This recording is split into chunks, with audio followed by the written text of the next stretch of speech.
kambun baka, iska, sihiri, asiri, wannan hayakin duk sai ya magance su, amma da me? Da izinin Allah. Hayakin wato saiwar tumfafiya da ganyen gamji, mun kai yanzu kusan shekara muna neman mu haɗa shi saboda damuna ba mu haɗa shi ba. Duk abin da ya shafi kambun baka ko sihiri ko iska ko aljanu, duk wani abu da ya shafi wani abu wanda ya shafi muganci da za a yi ma ɗan adam, wannan hayakin zai yi raga-raga da shi cikin yarda Allah. Saiwar tumfafiya da ganyen gamji, wanda suke ta cewa a haɗa suna bukata da masu siyan ɗaiɗai da masu sari, an riga an haɗa.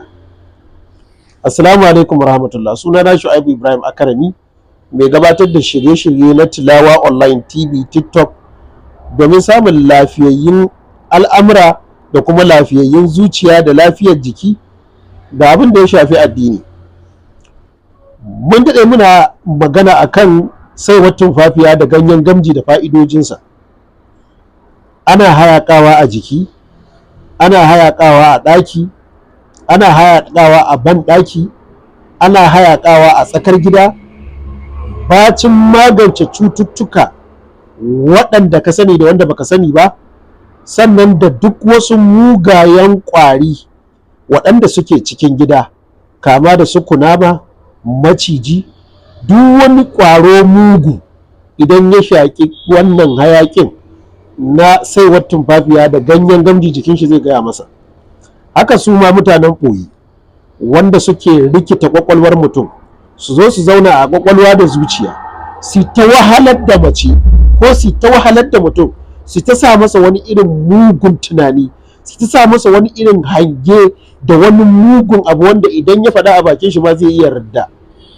Wata bacci ne ba ta iya yi, wata kuma ta mafarkin namiji yana kusantarta, wani kuma idan ya kwanta ya dingi zabare-zabare kenan, yana doke-doke, wani ya ta surutu, da ta surutu kai ko farfadiya gare ki idan ana yin hayakin saiwar tumfafiya da ganyen gamji, bi iznillahi rabbi tsawon wata guda sai wannan ciwon ya tafi. Duk iskar da take jikinka ko take jikinki, lizimci yin wato hayakin ganyen wato gamji da saiwar tumfafiya, za ku yi addu'a, gashi za ku biya kuɗinku, kuma za ku samu waraka, kuma za ku yi mana addu'a cikin yarda Allah.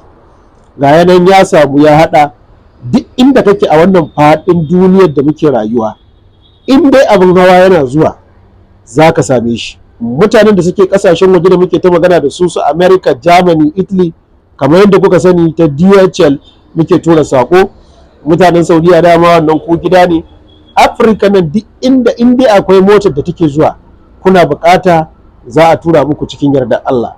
Idan kuma inda kake za ka samu saiwar tumfafiya da ganyen gamji, ka haɗa da kanka, ka busar da su, ka daka su zama gari, ka riƙa yin hayaki ko ki riƙa yin hayaki.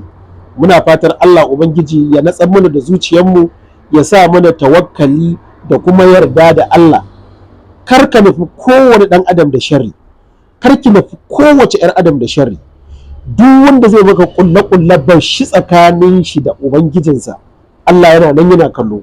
Amma kai yi abin da za ka yi ka kare kanka, ki yi abin da za ki kare kanki, saboda miyagu da mugaye. A yi ma yara ƙanana, a yi ma mai gida, ke ma ki yi da kanki, ki hayaƙa gida, ki hayaƙa ɗakin kwana, ban ɗaki ki hayaƙa. Allah ka tsare mu da mugaye.